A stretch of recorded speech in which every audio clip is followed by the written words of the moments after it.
Тоа секташтвото, стварно луѓе така се однесуваат. Значи сите обележја ги имат. Најголем дел од политичките партии во Македонија така се однесуваат. Најголем дел.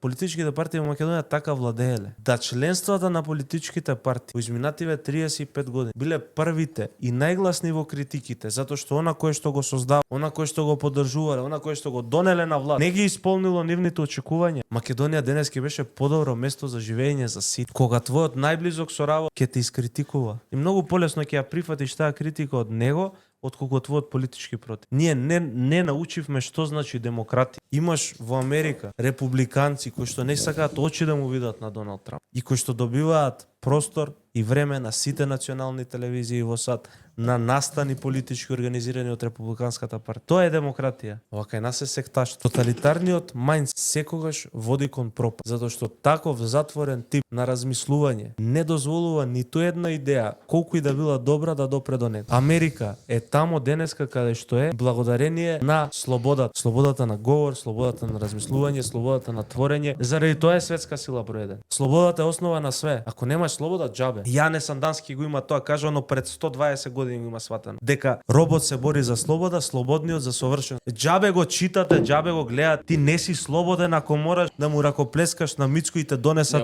у автобус на Мицко.